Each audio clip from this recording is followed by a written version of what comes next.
Well, hello everybody, and welcome to another edition of Rowing Chat. Rowing Chat is the podcast I started in 2013 to have discussions with people about rowing and about their involvement in rowing. It's been an incredible journey for me and a great pleasure. If you want to follow, the website is rowing.chat. There's a subscribe button there which will send you a link once a week to all of the episodes that have published. We're actually a network of podcasts, and so if you would like to host a podcast yourself, we'll set you up, give you all the training you need, create a nice little logo, and you can come and join us and be a podcast on the Rowing Chat network. Now, we're supported by the Rowing Directory. I'm trying to build a list of all of the businesses that sell into the sport of rowing.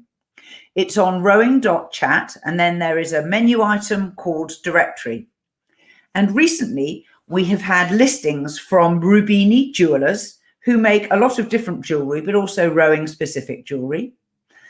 The Scullr GPS rowing computer, which is spelled Scullr, and they were used in the recent Oxford and Cambridge boat race. Rowing Solutions, who make an electric coaching boat in a catamaran design. Rows and All, the rowing data analysis website. And G-Clip Row, custom quick release shoes. You'll find 16 different categories of rowing and rowing equipment, ranging from boats to electronics to software to gifts. Please go and have a look at it. And when you contact somebody who's listed there, just tell them that you found out about them from Rowing Chat Directory. Now, I'm delighted to welcome today my guest, Fran Houghton. Fran, welcome. Hi, Rebecca. Great to be here. Well, that directory sounds amazing. Could get just anything rowing related on there. There are so many quirky businesses that once you start looking for them, but I interviewed one today that makes an eccentric strength and conditioning lifting device that uses flywheels that have resistance on them as opposed to free weights. Amazing. I know. Plus gifts. I mean, there are some awesome gift companies as well. Great. We all love a gift. Let's all give a gift to someone else today. Way to go. Now, you are an amazing rower, and you have been at the top of the sport since you were a teenager, rowing for Great Britain and rowing in 5 separate Olympic Games, which is one hell of I'd like to high five you through the medium of the internet. Tell the listeners a little bit about you and your background. How on earth did you get started in rowing? Well, it's a pretty good question, actually, because I was not a sporty kid. I tried long jump, didn't make the sandpit. Swimming, I mean, barely. It was floating. That would have been a compliment.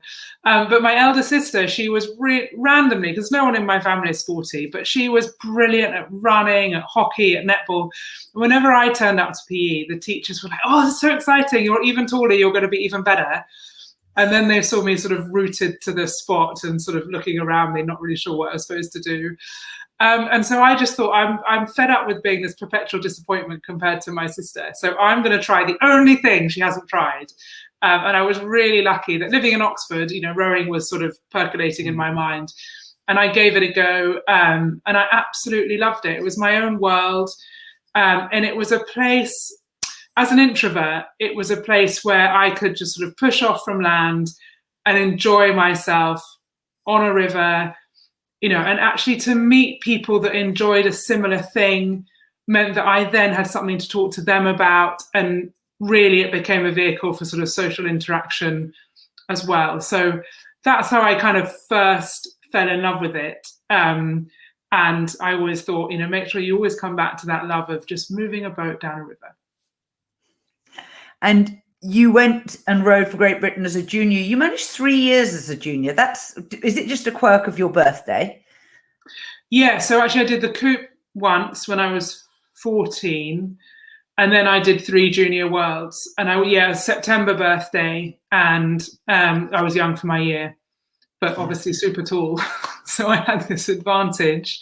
And having started, I started rowing age 11, so I did have a head start. And my original thought was, I'm not sporty, so I've had this head start. But once everyone else figures out this rowing thing, they'll just overtake me. And obviously they didn't, or they didn't enough that you didn't want to fight back. Now, the reason I invited you on today is that you've just written a book, which is called Learnings from 5 Olympic Games. And you can see mine's covered in Post-it notes because I've been taking detailed notes. It's a really unconventional rowing book. Can you tell us why did you need to write this? It's not a biography or an autobiography or, here was my race at the Rio Olympics, really. What drove you to do it? Oh, well, thank you. I'm so pleased to see that it's filled with notes. People say to me, "Oh, it's like stumbling across an Olympian's notebook." And the reason why I wrote it was because I had all these learnings in my head from over my 21-year career. And in the last couple of years, I thought to myself, right, how can I contribute the most to this last crew that I hope to be in? And I tried to distill all those learnings, all those World Championship goals, all the times that went wrong, all the learnings from that into really, really succinct handbook, I guess, of what had worked. And it's what worked for me. But having had all these learnings, and it really, for me, when we were in that final in Rio, where there was a moment in the last 600 meters to go, we were just pulling back on the Americans, and I thought, oh my goodness, a year ago I didn't qualify for the games in the quad in 2015, and now we're closing down on the Olympic champions. I changed the way I thought about it from I've got to win to actually, what can we contribute together? What can we amalgamate of all our strengths and everything that we've learned as different people? And I'm going faster than I ever thought I would go again. I've got to tell this story, and I've got to share these learnings. And after the games, it was all in my head, and I thought it's too heavy. I've got to get out of my head, And I'm really glad that you say it's unconventional, because that's the reason I've done it myself, and I've self-published, because it was really important to me to present a book in a very creative, tangible way with lots of illustrations, photos, in a way that people can sit and come back to, and is really relevant for the people that I met along the way, and for myself as a young rower or an aspiring rower, that really it's what I see as sort of my ultimate race broken down into chapters, and hopefully it being what it is in the form that it is, people can take a lot from it and keep coming back to it like you have. One of the things that pegs out people who you can see are developing a love for rowing is that they become a student of the sport. They start to acquire nuggets of information. And I have learned a lesson over and over and over again, which is that you have to often experience something before you can put it into practice in your future. And you think, well, that's sort of self-evident in some things, but it's also not self-evident to someone who hasn't yet had that experience. You were the oldest person in the 8s group, nearly, and I was definitely the oldest person in the 8s group. Definitely. I wasn't called Granny for no reason. Oh, they called you Granny? How rude.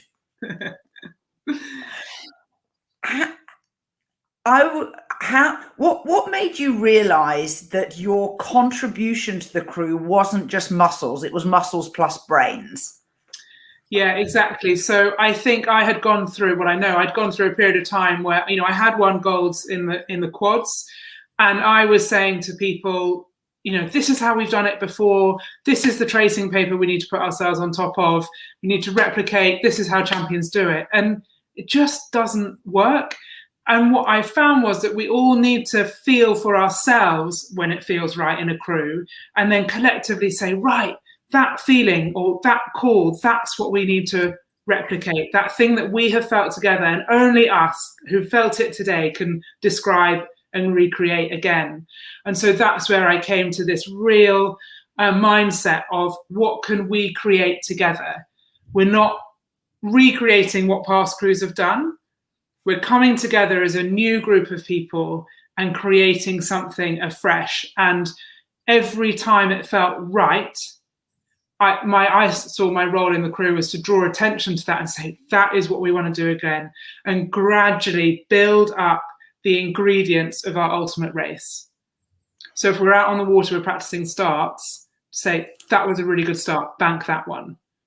Or if we've done a really good rhythm, right, that's the rhythm we want to recreate. How would you describe it? How did it feel to you? Remember that, write it down.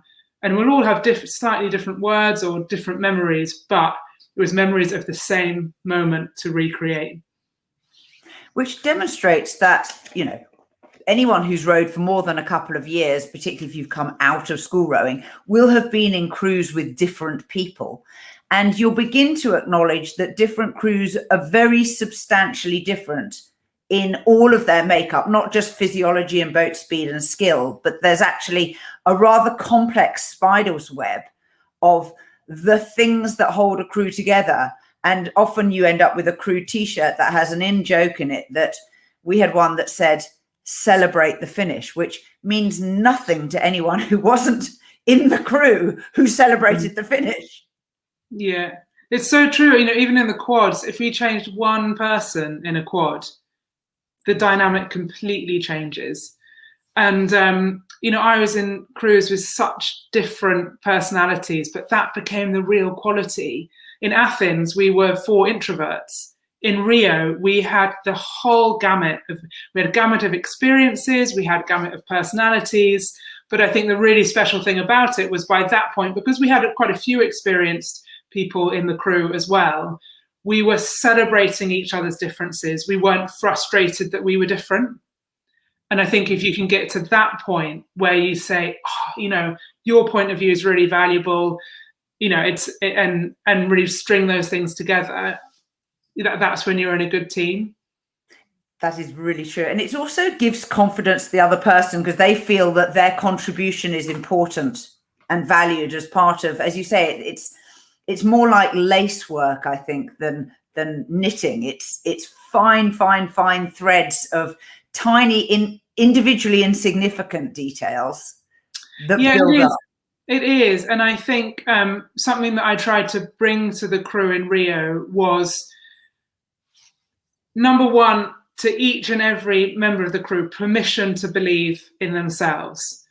I'd seen time and time again, some crews have all the ability and then doubt themselves at the last moment. We never win a medal. We can win a medal. I'm telling you that because I've been there and I know you're every bit as good as me as when I've won medals. So you are allowed to believe in yourself. It doesn't mean you're arrogant, but give yourself permission to believe in yourself. That's fine. And then the second thing was to remember that, or I saw, was what is inside of us is enough. So when we got to the moment of performance, each and every person as their own being, their own personality, whatever they'd done to get there, they didn't have to suddenly produce something magical or do something different on the day or, anything out of the ordinary. What is already inside of us and our preparation is enough. And that's what we're going to go out and we're just going to walk through and deliver.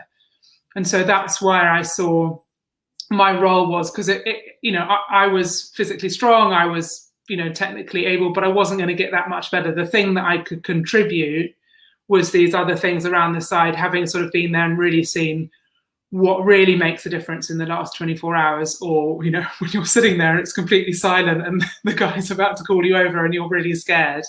But if you can sit there in that moment and think, what's inside of me is enough and it's okay that I believe that, that's way more powerful.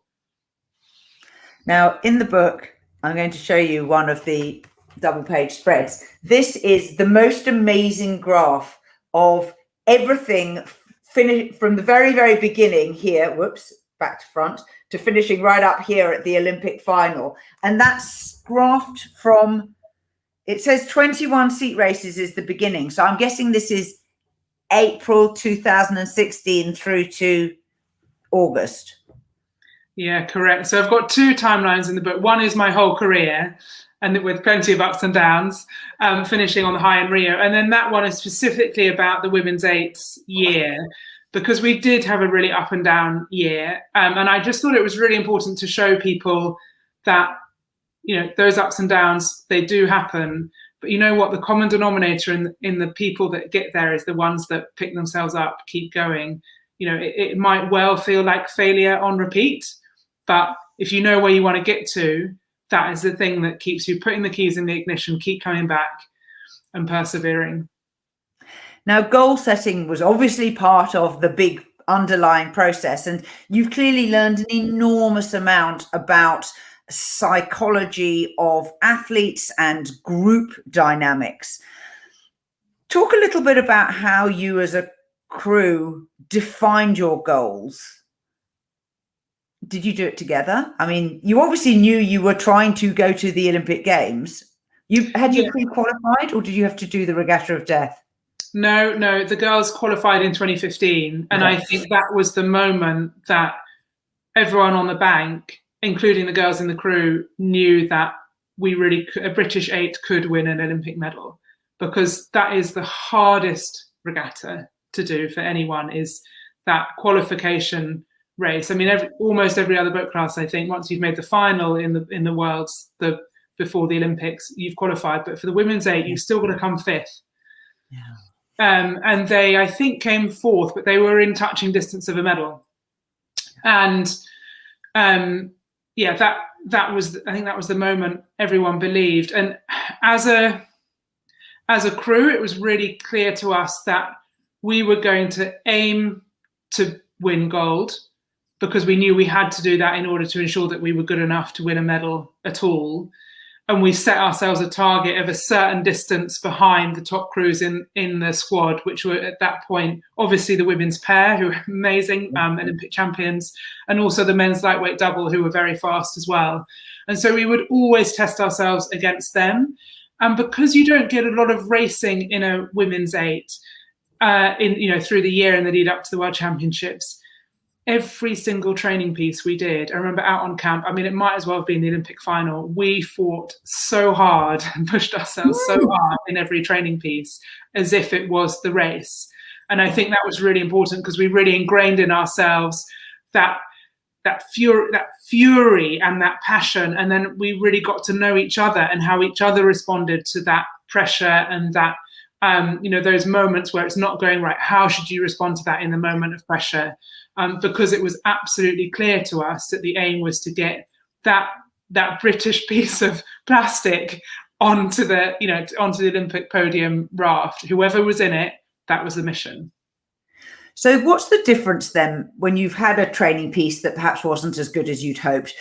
What's the difference between self-questioning and self-doubt? Because when you don't go as fast as you hoped you would, or you thought you were capable of, it's hard, surely, to treat that as a positive. It is hard, but I think the thing that I saw, a common denominator in the best athletes that I was around for all those years, was the ones that moved quickest from judgment about that situation to action. They were the ones that were getting to the top and getting where they wanted to get to. And those athletes had as many bad days as the rest of us, but they didn't stay in that self-questioning, that self-reprimand space for very long. They absolutely reprimanded themselves, but they analyzed it and they said, okay, that didn't go right. Why did that go wrong? What was it? Articulate it. Okay, I don't want to do that again. What did I do right, despite it not being a good day? What do I want to keep doing? Right, okay, fine. This is now what I do tomorrow, the next session, the next time I race. And that pragmatic, swift movement from judgment to action, for me, was the common denominator between the best athletes and the ones that just stuck. They had everything, but they got stuck. I want to read out a little bit of the book, which is in the chapter called Teams.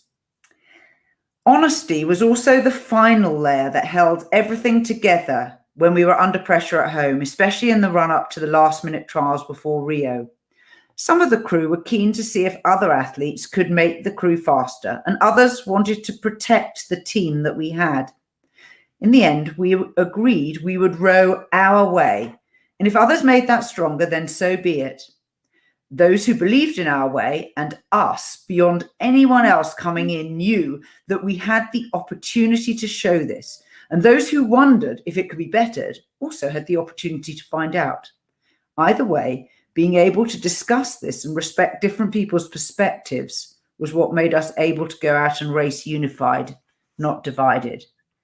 Now, that for me is the deepest insight into, you've got a challenge, people want to come in and seat race. You know that you all hope for the best outcome, but somehow you manage to reconcile two apparently irreconcilable things just in that short paragraph. Yeah, it was a really significant moment for us as a crew because we'd come together, we were working really well together, we'd won the European Championships in our first race together. And then the women's double, who were theoretically higher ranked athletes and, absolutely outstanding athletes, wanted a chance to come into the 8, leave the double behind and come into the 8. And half of the crew absolutely wanted to defend what we had together. We could sense we were a good team. We were always progressing. We had just won the European Championships. Whereas some people in the crew saw that this was a potential that maybe we could go even faster. But we had to be able to talk about this openly. And it was a really important final layer of the sort of construct of our crew. We believed in ourselves. We trusted the program that we were doing, and we trusted the pattern that we decided to row. And this final layer was, okay, well, can we have honest conversations with each other to ensure that we hold together under pressure and that we can find out for sure what is best for this crew? And I think because the first day that we came together as a group, and I think it was the 4th of January in 2016 out in Aviz, we were brought together in this room, and James, our coach, said to us, the number one thing that is going to make the difference between having the potential to win a medal in Rio and it slipping through your fingers in that final is trust.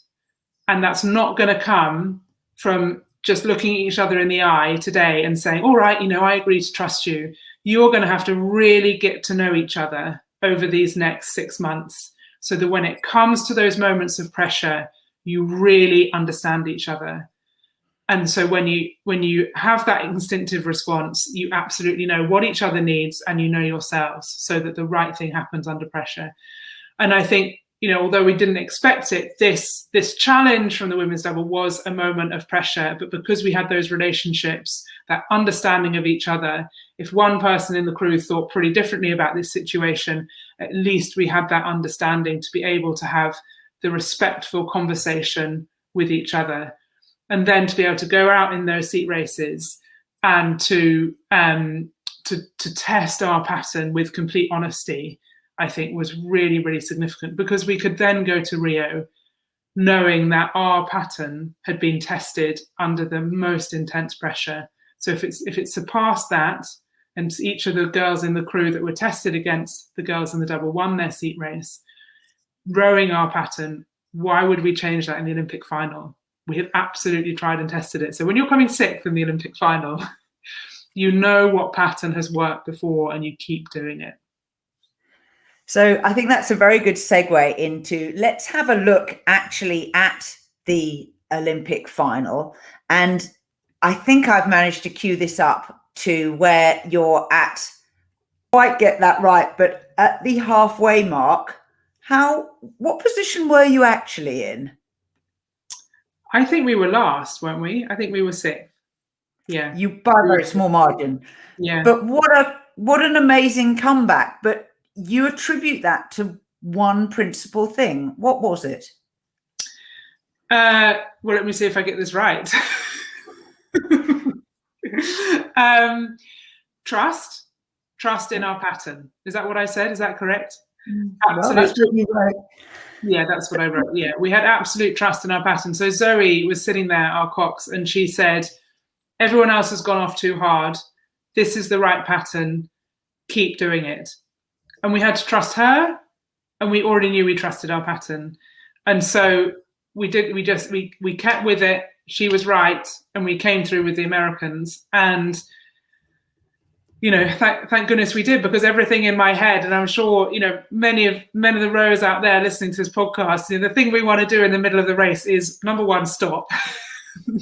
And number two, completely change the plan and pull the riggers off and do something completely different. And of course I wanted to do something completely different, but we'd made a commitment to each other and we trusted it, and we had to just keep delivering it. It is an incredible temptation, particularly, mid-race, the blood is not going to your brain and you aren't actually very good at thinking, to be fair, speaking mainly for myself. When I'm racing, my thought processes are not very sharp, and they get blunter and blunter as you get towards the end of the race. So rowing under pressure is something you obviously practiced a lot, but how did that kind of secret weapon weave its way into, the long winter training sessions? I mean, was it useful putting yourself deliberately under pressure all the time? Yeah, I think it is, in moments, to train your instinctive response to pressure. So what I would do in winter training was, if someone came alongside us and I noticed that my shoulders would go up, or someone in front of me would shorten up, or someone behind me would start rushing, really notice that and say, that's our instinctive response to pressure. We need to iron it out, because when it comes to that moment, we're not going to be able to, as you say, think about it and make a correction then in the third 500 of a race. We need to use this time to retrain our instinctive response to pressure. And the other thing you were just mentioning about thinking was that I really observed that there's a distinct, fundamentally important difference between concentration and thinking. And if you can train yourself to keep concentrating in a moment of pressure or in the middle of the race, rather than thinking about the outcome, about different ways to row, about whether you can go faster, about what you had for breakfast, like all that thought stuff, that's not helpful. Keep concentrating on what you've chosen to think about, so that the pattern that you want to row, or the feeling you want to create, but keep concentrating on it. And that's something that a neurological pattern that you can spend the winter training yourself to have the ability to do. Now, in a big boat, combining as a crew is something that has a bit of an X factor about it. You've obviously rowed small boats, you've rowed quads are sort of medium-sized boats, and obviously an 8 is a very big boat, but you have the guidance and the leadership of a coxswain, who's an integral part of the crew, but also has that unique ability to articulate, because that is part of their job. Talk to us a little bit about why how you make a change is so different in your view for an 8 than for other boats, particularly the cox-less boats. Right. Yeah. So I think number one thing to say is, in a big boat, as this is the most relevant, that you need to be doing the same thing. So as long as you all know exactly what you're doing, actually, to an outside eye, it could be the wrong thing, but if you're all doing exactly the same thing, that's much better than doing different things. So a lot of the time spent in the quads and the 8s is actually ironing out a common language, so everyone knows what one particular word means. I remember for years, Debbie Flood and I, who came up through the junior ranks together, whenever I said length, she would think I meant length at the back. I said, no, I mean length at the front. But that's such a fundamentally important difference. And that's when you've got 9 different minds working away in an 8, that is so important that you all understand what each word means and the response you want. So that's the role of the cox, to ensure that absolute clarity, because they can't explain in the middle of a race. They need to be able to give really clear, succinct instructions that get the desired outcome. We used to joke that you could have a key word that was meaningless to anyone else, but you knew the depth of what that particular word meant. Did you have phrases like that Zoe worked on with you guys? Well, I remember we always had this joke, a bit like the concentration and thinking bit. She would always say, keep doing it. Just keep doing it, over and over and over again. But I think a lot of this understanding came for me because my role in the quads was to write the race plans. And what I'd do was I'd distill everything that we had worked on into this really succinct, you had one word for each 250 really, but I would draw them out. So we had the word that we were going to say, the action we would actually do with our hands or our legs, whether it was, if the word was length, maybe that was let it run all the way in. But obviously I wasn't going to say that, but length, that's what length meant. And then the outcome we wanted from that. So we're all completely clear that in that case, we wanted to take an inch from someone else, or this is where we really secured our rhythm. But having that absolute clarity about, how our race fitted together, but all coming back into one word. And I think that's very much where, the book has taken shape from, because I was all about distilling, because I think a lot, all about distilling. That's why I wanted to produce something that wasn't a tome of chapter and verse, but it was distilled into, if you could just think one thing, this is what it boils down to. Now, you had a very, very personal low point in your career, which you describe as burnout. And I'm going to show another picture from the book here, because this is in the chapter on training. And if you can see the picture there, there's a circle of life with a tiny little dot with an arrow that says rowing. What's behind that amazing illustration? Well, it was really important for me to get rowing back into perspective. I'd started off in my teens and my early 20s saying, I want to be the first British woman to win Olympic gold, and I want to go to 5 Olympic Games in rowing. And by 2014, I had not achieved that. And other people had, and that was absolutely fantastic. Those gold medals in London, so good to see. It's absolutely brilliant that, the double, the lightweight double and the pair winning the gold. But I hadn't fulfilled my expectation on myself, and I felt that I hadn't fulfilled an expectation of what others had of me. And I was pushing, still trying to, win this gold medal.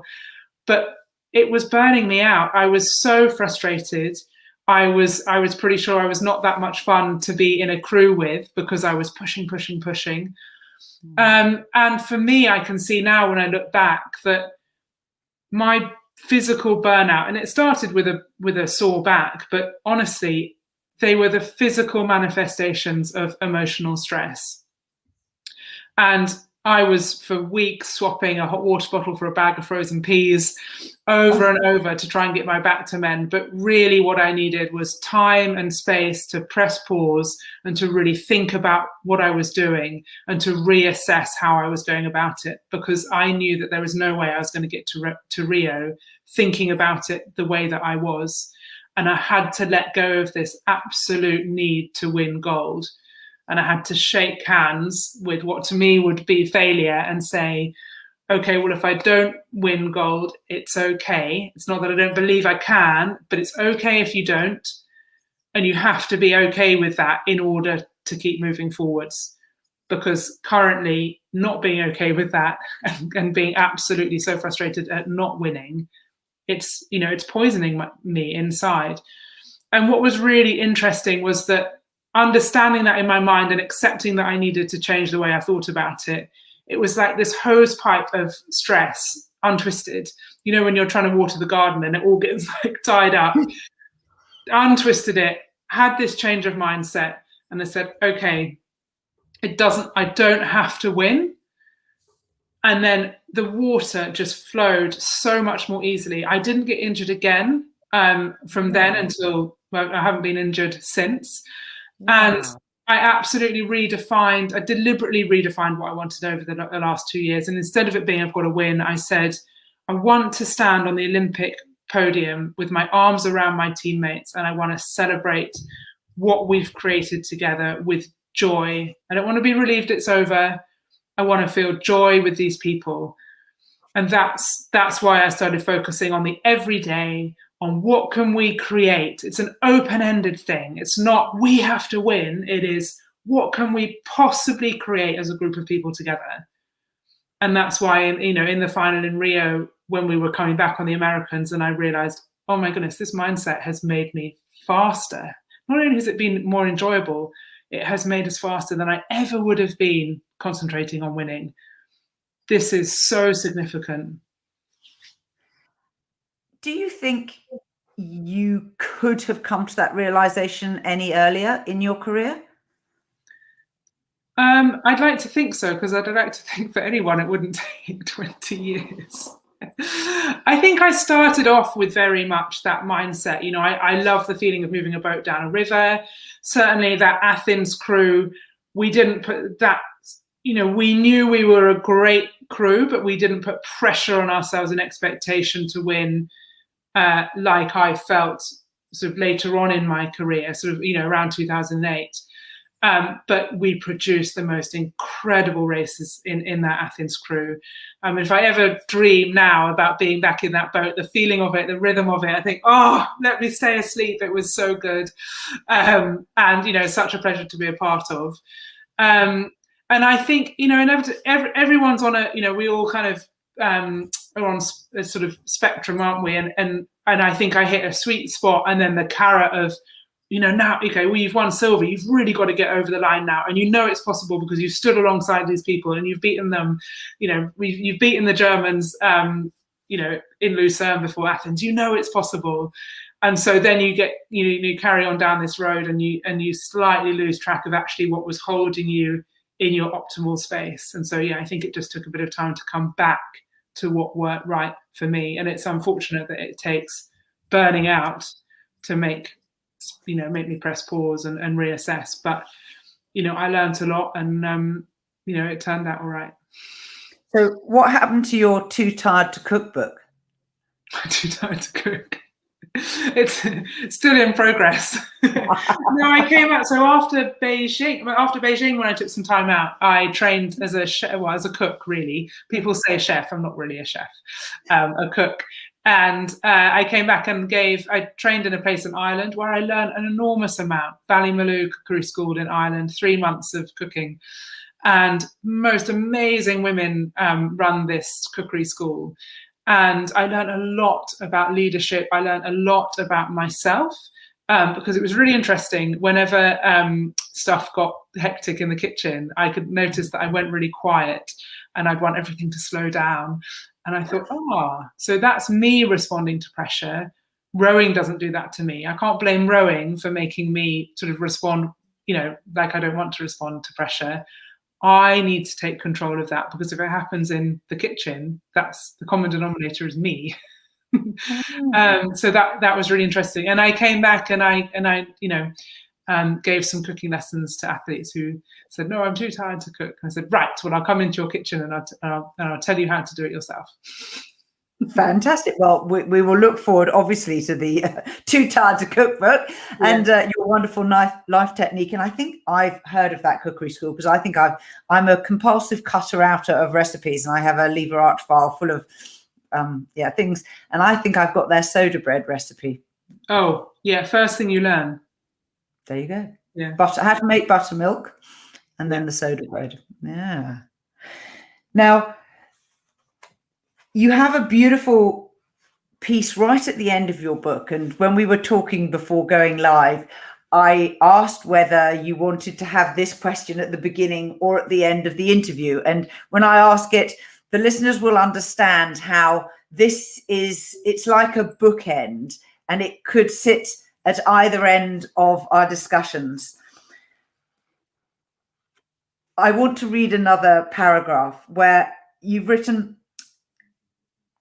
when I redefined what success meant for me in 2014, from leaving no stone unturned to win Olympic gold to standing on the Olympic podium with my arms around my teammates, I also vowed to myself that even if I wasn't good enough to make it into a crew myself again, over the time that I had left, I would pass on everything I'd learned along the way in any way I could to help enable others to have a great experience in sport for themselves. I hope that these learnings might start a helpful conversation for others who want to get to the most from their opportunity. Competition comes from the Latin word competere. It doesn't mean to beat or to win. It originally meant to strive together. When I learnt this, it started the flow of reflection that led to the podium in Rio. And for me, that is the most amazingly generous gift that you are setting up here as an opportunity for anyone and everyone. Thank you. That's okay. Well, I remember there was one point in probably around just before the 2014, when I was really tired. I remember one of the coaches came up to me and he said, "Fran, would you mind mentoring one of the younger rowers? She's really talented. She just needs a bit of direction." And I remember thinking, I'd really like to, and I know I should, but I can barely hold myself together at the moment. I just don't have the energy. And I felt so bad about it because I knew how much value I'd got from people who had passed on their learnings to me, and how invaluable that had been. At school, I was lucky enough to row with someone a few years older than me who taught me everything that she knew. And in fact, she was my guardian at my first coupe de la jeunesse, because I was away from school and I was really young. And Alison Mowbray, when I first came onto the team in 2000, she was so supportive, because there are lots of little tips and tricks one needed to know in Mike Spracklin's training program. And she was so generous she knew I might well take a seat that she might have. And I felt awful that I didn't have the energy to pass on. And so I think that's almost a seed where it came from. And secondly, my dad was a teacher, and he always instilled in me how important it is to pass on from your experiences so that we can all keep progressing, and how important it is to pass on values, to pass on learnings, and so we build on generation by generation. And I just thought it would be such a waste not to pass on what was inside my head, almost like it was too valuable not to share. Like, what use is it inside my own mind? And I think the third thing was that I was pretty sure, well, obviously in Beijing, in Athens, we crossed the line and we were delighted, but a little bit frustrated. In Beijing, we were obviously really disappointed, having been, expecting and really wanting to win. London hadn't been great for me. I think we came sixth in the final there. And I just thought, getting to the Olympics is so hard, and it's such an incredible achievement. If I'm in a boat with anyone again at the Olympic Games, I want them to feel really great about it, because you cannot miss this opportunity, because you will look back and you'll think, I was an Olympian, that was amazing. And I really wanted to give other people permission to really celebrate that experience in a positive way. And to be an elite athlete is an incredible thing to spend a section of our life doing. Can we make this as fulfilling as we dream it can be, and to pass on that feeling and that permission and that drive. And so someone who picks up the book, Learnings from 5 Olympic Games, which you can buy from the website francishoughton.co.uk, what do you hope they'll take from your wonderfully articulated and designed output? I think for me, it's a conversation starter. So for instance, I might have written something about how I dealt with nerves or how I dealt with injury. And an athlete might say, I don't feel that way. But if you're having that conversation with your coach, I don't feel like that, actually, I feel like this, you're starting the conversation, and that's the important thing. That's what I hope people take from it. And an assurance that we all do this for our own reasons, and that's absolutely fine. And it is your journey. And for me, this is how I came to construct my ultimate race, the ultimate experience. And for me, it was when I changed from focusing on what, the medal I wanted to hold, to how I wanted to feel when I stood there. And I think if we can encourage people to understand why they do it and what they really want out of it, that will lead to more people feeling more fulfilled by the effort that they're putting in. You're really clear that the individualization of that is absolutely critical, and that what pushes your buttons is definitely not what I should expect, for example, to push my buttons. And I think that that is the clarity that particularly young athletes who maybe have, 2, 3, 5 seasons of rowing behind them can then begin to make a framework. It's a little bit like a jigsaw puzzle, isn't it? What do I feel and my motivations? Because you make it so clear how different each crew that you've ever rowed in has been, and how, in fact, it sounds like you start from scratch every time you get into a new combination. Yeah, we do. And that's the way I thought about it, but I think if each one of us can be absolutely clear about our reasons and the way that we row, then you can have the conversation with each other, because then you can find how you can knit together as a jigsaw. If you're still searching or still trying to be something that you don't feel quite comfortable with being, or you're taking on someone else's reason or someone else's expectation, that discomfort, that's almost a barrier to ensuring that, okay, we are these 4 pillars, how are we going to knit together? That's really, really interesting. And it's clear that you've learned a colossal amount about psychology. Are you now going to be a psychologist? Goodness, no. The way that I saw it was I went actually from almost being a dictator. We must do it like this. This is how we've done it before. This is the instructions, to being an energy director. So taking a helicopter ride and actually being an observer rather than someone that, pushes and dictates, and just really understanding how different people work and seeing where the energy's going and making sure that, it's all moving in the right direction. And so, I definitely came to really value the skills other than power and technique. And really I think that's largely, there's only a small amount of technique in the book. And a lot of it is about that other stuff. As an introvert, did you find it hard to really get to know your crewmates at a very deep level? Yeah, I did. I mean, I'm not someone that's easily social. And, between rowing sessions, I would just want to be in a dark room, sit in my car, be really quiet. And it takes me a really long time to form relationships. And so actually, and it's one of the things I love sport for, was the fact that you can go through these intense experiences and almost, by the fact you're in so much pain or you've got so much sweat everywhere, that you do let your guard down and you open up to each other. But I certainly would need to go through those experiences with my teammates before forming those bonds. Most people are much more able to form them beforehand and much more easily. And I think actually one of the reasons why I feel so strongly and really felt a need to share my story is because I'm not good at this stuff. I'm not good at relationships. I'm not socially easy. I've taken me a long time to understand that the thing that I valued the most was the people that I did it with and the experiences we had, rather than the results. But I think because I found that so hard, that's why it's so profound to me.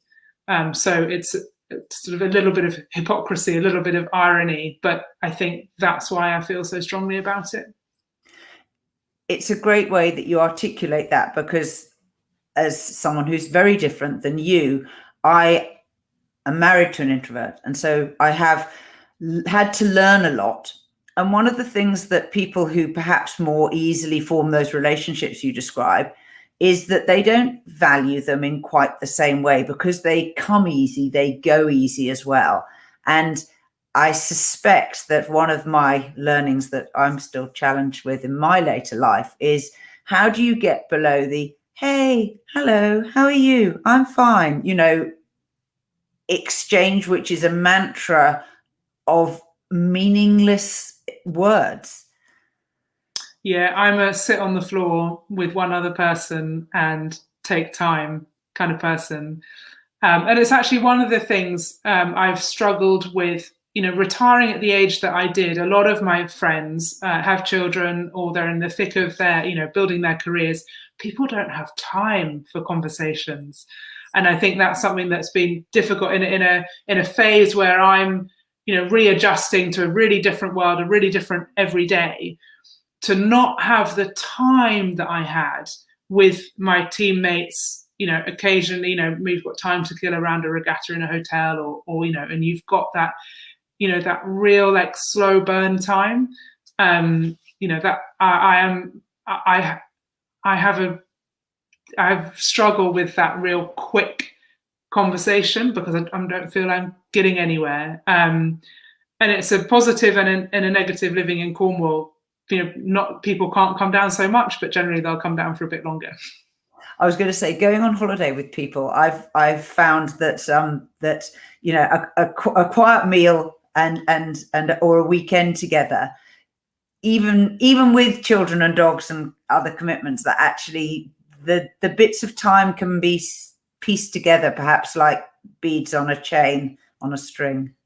And it's having experiences with people as well. And so we'd always, Steve, my partner, and I, we always say, let's do something with so-and-so, because if we're doing something together, we've got an experience again that we're both feeling in the same moment, and we're sharing it, and we can reminisce about that as well.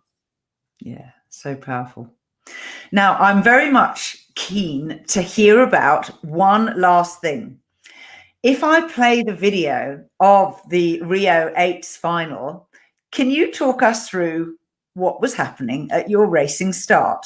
And I will be completely honest about this. This is because I'm about to be doing a webinar about racing starts, and I'm keen to learn from as many people as possible what was going on. In the legs. And one little bit of detail that I don't hear very many people talking about, but I think is fundamentally important, is when you're sitting there and the light is red, make sure that, I'm going to get all the terminology wrong now, but the sleeve is flush against the gate. When that light goes green, you don't want the first bit of energy to be filling a gap of air. You've got to be already with that traction, with the oar against the gate. And then you start at half or three quarters, whatever it is, it's all in the legs, and every single stroke gets longer from there. And you're trying to get out to full leg length, and that was always the thing that I was making sure that we got to, whether it was at 10, 20 or 25, there has to be a point where you are fully gathered up. And something that I actually saw the British men's 8 do very well at the European Championships a couple of weeks ago was that picking it up on the rise in those first few. So you're just up, you're getting those bows up and picking up high as you're building out to length. How do you practice that? The picking up on the rise? It's a real feel thing. So we would do a lot of 1-stroke and 2-stroke starts, 3 strokes. And again, it's when you feel it's right, say that one was right. How did it feel to you? What action did you do to make that happen? What were you concentrating on to get that accuracy? And then once you can understand the actions that created it, articulate them, and then they store in the memory bank. How often did you guys practice racing starts? Quite a lot. Well, not a lot in the lead up. So in the quads, I'd say we'd probably start practicing about 10 days before, but it was something that we often did between races. We'd actually really hone down into those first 10 strokes to make sure we were getting those right. Maybe, we'd race on the Friday, and maybe the Saturday and Sunday morning, we would really get those first 5 right. You can feel when you pick it up on the rise, you can feel. And was that any different in the sculling than the sweep? Well, the sweep, I rode a pair once or twice, but mainly in the 8. It's so much heavier, isn't it? An 8, it's an absolute truck to going. And with all, same with the personalities, you've got such different attributes. Some people are much longer limbed, some people are absolute pocket rockets, and the start is their moment. The start was not my moment. I was just holding out to get to the middle bit when we can be in a nice long rhythm. So that's where you're reaching this compromise all the time. You've got to enable the really short, powerful people to get those punches in, but we've also got to get out to length, and that's that communication. So it would take longer to get up to speed in the 8, and you've got to be patient, but you've got to have so much traction on that hull. You can't just say, I've got to get it going. You've got to move this enormous piece of weight really effectively. Whereas the quad, it's pretty quick. And the one thing that I'd say in a quad that was absolutely important was to make sure you finished far enough in front, because it's going to move quick, and you've got to be neat, and you don't want any shipwrecks. Fran, that has been the most wonderful masterclass on racing starts. And a reminder again to all of the listeners, learnings from 5 Olympic Games, which Fran has published herself. So you have to go to her website to buy it. Please tell the listeners how they can connect with you. Brilliant. Yeah, thanks, Rebecca. I have done it myself. francishoughton.co.uk. All the contact details are on there. All the payment systems on there. Worldwide postage. I think one day I had an order from Bondi Beach, and the next order was from an oil rig off Orkney. So it's gone everywhere. And then Instagram and Twitter. I'm not great on the odd social media, but they are both at Houghton Francis. So you can get me there. Fantastic. And thank you again for your insight, your generosity, and for the spirit that made you want to give back to the rest of us. The rest of us are really, really grateful, and we're really enjoying the ride. Brilliant. Thank you. I've been Rebecca Caro, and this was Rowing Chat. You can subscribe in any of the popular podcast apps. Just search for Rowing Chat. And if you want a weekly email that tells you what we've published in the week, you can sign up at rowing.chat. I'd love a review if you have time. But anyway, just tell your friends. We need more listeners. Till next time.